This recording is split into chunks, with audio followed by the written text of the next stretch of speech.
උදා වූ 2026 සිංහල හා හින්දු අලුත් අවුරුද්ද ඔබ සියලු දෙනාටම සුබම සුබ අලුත් අවුරුද්දක් වේවා කියලා ප්‍රාර්ථනා කරනවා. අද මෙම කොටසෙන් මා ඉදිරිපත් කිරීමට බලාපොරොත්තු වන්නේ කටක සිංහ සහ කන්‍යා කියන ලග්න හිමියන්ට මෙම ග්‍රහමාරුව කෙසේ සිදුවේද කියලා. එසේනම් අප බලමු ඔබගේ ලග්න වලට අනුකූලව ඔබට කෙසේද කියලා. මෙම තත්කාල කේන්ද්‍රයන් මා නිර්මාණය කරගෙන තිබෙනවා මාගේ පහසුව සඳහා. අපි බලමු මේ කටක ලග්න හිමි ඔබ ගැනයි මා ප්‍රථම කොට සාකච්ඡා කරන්නේ. කටක ලග්නයෙන් උපන් ඔබගේ විශේෂයෙන්ම සඳහන් කරන ඕන තත්කාලීන වශයෙන් ලග්න භාවයේ හිස් මේ අවස්ථාවේදී මේ ග්‍රහමාරුව සිදුවන අවස්ථාවේදී දෙවැන්නේ කේතු තැන්පත් වෙනවා, තුන්වැන්නේ සඳු තැන්පත් වෙනවා, අටවැන්නේ රාහු තැන්පත් වෙනවා, නවවැන්නේ කුජ බුධ ශනි තැන්පත් වෙනවා, දසවැන්නේ රවි සිකුරු තැන්පත් වෙනවා, 11 වැන්නේ හිස්, 12 වැන්නේ ගුරු තැන්පත් වෙනවා. මේ ආදී වශයෙන් තමයි ඔබගේ තත්කාලීන ග්‍රහචාරය සඳහන් වන්නේ. ඉතින් මේ කටක ලග්නය කියන්නේ අපි කියනවා ලග්නාධිපතිය තමයි සඳු. සඳු හිමි කටක ලග්නේ. එතකොට දෙවැන්නේ කේතු තැන්පත් වෙනවා. මේ නිවස ආශ්‍රිත ගොඩක් වෙලාවට මේ කාලේදී වෙනදා නොතිබුණු අගහිගකම් තත්ත්වයන් වලට හේතු වෙන්නට පුළුවන්. හැමදීම තමා කරන්නා වූ කියන්නා වූ දේවල් වල ප්‍රමාදයක්. අර ඒක හෙට කරමු. එහෙම නැත්නම් ලබන සතියේ කරමු. මේ වගේ තමාගේ ගෙදර ඉන්න අය විසින්ම අවශ්‍යදී කල් දැමීමක් ඔබට මෙතනින් ඉස්සරහ නිසා ඔබ ඊටාම කල්පනාකාරී විය යුතුයි. තුන්වැන්නේ සඳු තැන්පත් වෙනවා. සාමාන්‍යයෙන් දරුවෝ බලාපොරොත්තුවෙන් කාලය ප්‍රමාද වෙලා හිටියා නම් කටක ලග්නේ ඔන්න ඔබට සුබ ස්ත්‍රී දරුවෝපත් අපි කියනවා බලාපොරොත්තු වෙන්න පුළුවන් කාල සීමාවක් කියලා ඊටාම සතුටින් දැනුම් දෙනවා. එතකොට අටවැන්නේ රාහු තැන්පත් වෙනවා. විශේෂයෙන්ම ස්ත්‍රීන්ට නම් ස්ත්‍රී පක්ෂයේ අයට නම් මේ බඩ සහ යටි බඩ ආශ්‍රිත අපි කියනවා බඩෙහි යට කොටස ආශ්‍රිත රෝග බෙහෙවින්ම ඇතිවීමේ අවකාශයක් තියෙන කාලයක්. ඉන් අනතුරු නවවැන්නේ කුජ බුධ ශනි.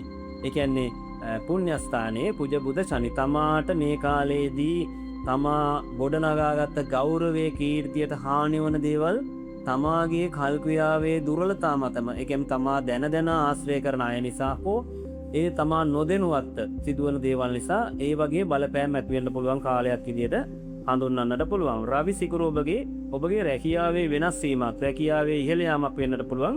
නමුත් අර මා පෙර සඳහන් කර කාරණාව ඔබ හොඳින් සිතේ තබා ගත යුතුයි. ඒ ප්‍රශ්නය අපි කියනවා දුරදිග යමක් වුණොත් ඔබට රැකියා ස්ථානයේ යම්කිසි අර අපකීර්තියට ලක්වීමක් පවා සිද්ධ වෙන්න පුළුවන්. ඔන්න විදේශගත වීම බලාපොරොත්තුවෙන් ඉඳලා ගොඩක් කල් අපි කියනවා දැන් සියල්ල සූදානමින් සිටලා ඉඳලා ඒවට බාධාවෙන් අවේරදීන් වෙලා තිබිච්ච අය ඉන්නවා නම් ඔන්න සතුරු කරදර වගේ බලපෑම් වගේ තිබුණා නම් එන්න දින ප්‍රමාද වුණා නම් ඔන්න ඔබට මේ කාලයේදී පුළුවන් සාර්ථක කරගන්න. හැබැයි බාධා අභියෝග මැදින් ඔබට විදේශගත වීම එකාම වෙලා තමයි අපි කියන්නේ ඔබ විදේශගත වෙන්නට යොමු වන්නේ. ඉතින් ඒ වගේ තත්ත්වයන් තමයි තියෙන්නේ.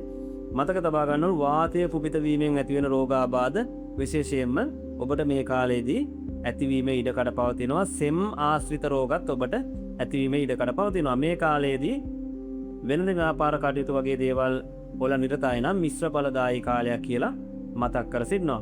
ඉතින් ඔබට හොඳයි මේ කාල සීමාවේදී ඉගෙන ගන්නා දරුවන්ට එහෙම ගොඩක් වෙලාවට ඔය තරඟ විභාග වගේ ඒවයින් අපි කියනවා ක්‍රීඩා කටයුතු වගේ වල නිරත වෙන දරුවෝ නම් ඒවයින් විපුල ඵල අපි කියන්නේ ජයග්‍රහණ අත්කර ගන්න පුළුවන් කාලයක් ඒ දරුවන්ට උදා වෙන බව මතක් කර සිටිනවා. එසේනම් කටක ලග්නයේ අවසන් කොට මා මෙතෙන් සිට යොමු වෙනවා සිංහ ලග්නයේ වෙත. සිංහ ලග්නයේ දෙස බැලීමේදී සිංහ ලග්නයේ ලග්න භාවයේ කේතු තැන්පත් වෙනවා, දෙවැන්නේ සන් තැන්පත් වෙනවා, හත්වැන්නේ රාහු තැන්පත් වෙනවා. හත්වැන්න කියන්නේ විවාහක ස්ථානය. අටවැන්නේ කුජ බුධ ශනි තැන්පත් වෙනවා, නවවැන්නේ රවි සිකුරු තැන්පත් වෙනවා, 11 වැන්නේ ගුරු තැන්පත් වෙනවා. මේ ආදී වශයෙන් තමයි සිංහ ලග්නයේ ඔබගේ තත්කාලීන ග්‍රහචාරය. ඉතින් මේ බැලුව බැලමනම් පේනවා ටිකක් ඔබට අර අපි කියන්නේ බුද්ධිය තිබුණාට බුද්ධිය නියමිත විදිහට පාවිච්චි නොකරන කාලයක්. අවබුද්ධියෙන් යුතුව කටයුතු කරන කාලයක් නේද? තමන් කරන්නේ වැරද්දක් කියලා දැන ඒ දේම නැවත සිද්ධ කරන ස්වභාවය ඔබට වැඩි වෙන්නට පුළුවන්. ඉතින් සඳු දෙවන්නේ අර ගෙදරම ඉඳලා තමන්ට සාමාන්‍යයෙන් නිවසක් ඉදි කරනවා හෝ වේවා වෙනත් කටයුත්තක් හෝ වේවා අර වෙන වැඩක ගොඩාක් යෙදෙන්න වෙන්නේ නැතුව නිවස ආශ්‍රිතවම කටයුතු සැරිසරමින් කරන කාලයක් ඔබට උදා වෙන්නට පුළුවන්. මේ කාලේ ප්‍රවේශම් වෙන්න ඕනි විවාහය ආශ්‍රිතව යම් මතභේද ඇති වෙන්නට පුළුවන්. අපි කියනවා කවදාකවත් නොතිබිච්ච මතභේද, ගැටලු, අදහස් සම නොවීම නේද? එක්කෙනෙක් සමහරවිට කාලයක් තිස්සේ නොකියපු දෙයක් අනිත් කෙනාට මේ කාලෙදී හෙළිවීමක් වෙන්න පුළුවන්. ඒ නිසා එතන ප්‍රශ්න මතභේද ඇති වෙලා දෙදෙනා අතර විරසක වීමක් වගේ දෙයක් වගේ උනත් ඇති වෙන්නට පුළුවන්. ප්‍රවේශම් වෙන්න ඕනි මේ කාලයේදී උස් ස්ථානවල නැදීම් බැසීම් වාහන ආශ්‍රිත කටයුතු කරනකොට සිංහ ලග්න හිමියන් විශේෂයෙන් ප්‍රවේශම් වීමට වග බලා ගන්නට ඕනි. මේ වන විට ඔබට සිංහ ලග්නය නිසා අෂ්ටම ඒරාෂ්ටකයකුත් බලපවත්වනවා. ඔබ ප්‍රවේශම් විය යුතුයි. හදිසි වැටීම් තුවාල වීම අනතුරු වාහන ආශ්‍රිත දේවල් වලින් විශේෂ ප්‍රවේශමක් ඔබ අපේක්ෂා කළ යුතුයි. ඊට පස්සේ ප්‍රභූවරුන්ගෙන් ඔබට උදව් උපකාර ලැබෙන කාලයක්, ඔබ පිනට දහමට ලැබි වෙන කාලයක්, ගෙදර පින් දහම් කිරීමට ඒ වගේ ඔබට සුදුසු කාලයක් කියලා පේන්නට තිබෙනවා. ඉතින් අයස්ථානය හොඳයි. ගොඩක් වෙලාවට අර ලැබීම් ඔබට හොඳයි. බුද්ධිය හරියට පාවිච්චි කරොත් නිසි ප්‍රතිඵල ලබා ගන්න පුළුවන් බවක් පැහැදිලිව පේන්නට තිබෙනවා මේ සිංහ ලග්නයෙන් උපන් ඔබට.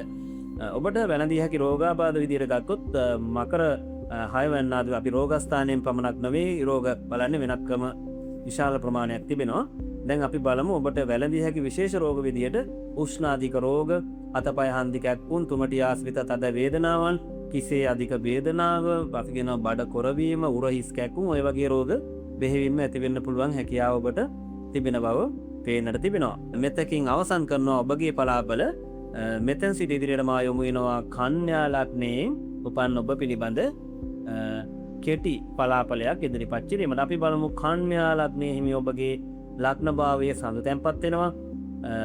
6 වෙන්නේ රාහු තැන්පත් වෙනවා. 7 වෙන්නේ කුජ බුධ ශනි තැන්පත් වෙනවා. 8 වෙන්නේ රවි සිකුරු තැන්පත් වෙනවා. 10 වෙන්නේ ගුරු තැන්පත් වෙනවා. 12 වෙන්නේ කේතු කියන ග්‍රහයා තැන්පත් වෙනවා. එතකොට මෙතනදී විශේෂයෙන්ම සඳහන් කරන්න ඕනි කන්‍යා ලග්න හිමි අය මේ කාලයේදී ඔබට බොහෝම ධාර්මික කටයුතු වල යෙදෙන්න සිද්ධ වෙන කාලයක්. ඔබගේ පින් පළ දෙන කාලයක්. ඔබට කියන්නේ අපි කියන්නේ දෙයක් බලාපොරොත්තු වුණ ආකාරයටම ඉෂ්ට වුනේ නැත්නම් අර පෙර පිනෙන් හරි වෙන කාලයක් කියලා හිතා ගන්නට පුළුවන්.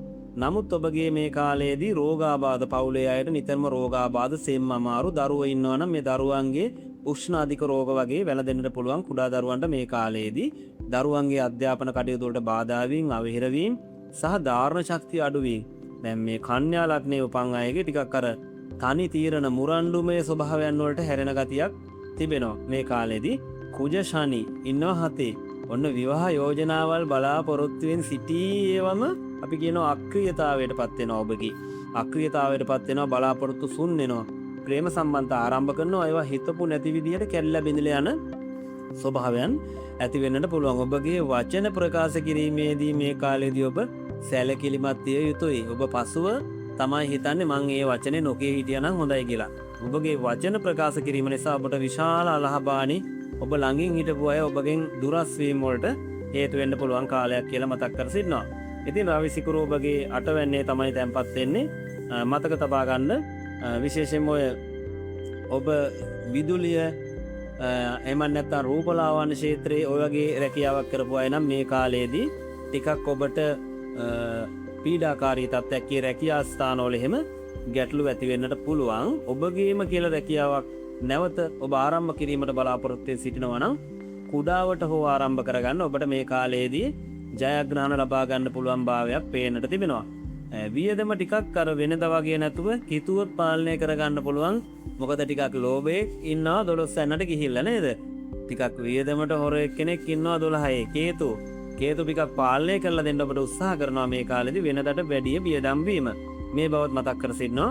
ඉතින් මේ කියපු කරුණු කාරණා කන්‍යා ලග්න හිමි ඔබ තාම පලාපල කෙටි පලාපලයක් මේ ඉදිරිපත් කරනු ලැබුවේ. එසේනම් ඔබත් මේ ප්‍රකාශ කර ලැබූ පලාපල උපයෝගී කරගනිමින් ඔබගේ ඉදිරි කටයුතු සාර්ථක කර ගැනීමට වග බලා ගන්නා හැටියට මතක් කර සිටිනවා.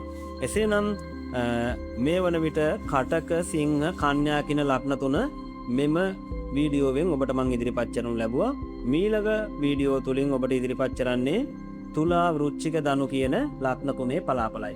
එසේනම් තුලා, වෘශ්චික සහ ධනු ලග්න පලාපල සමගින් හමු වෙනතුරු ඔබ සියලු දෙනාටම සුවබර අනාගතයක් වේවා.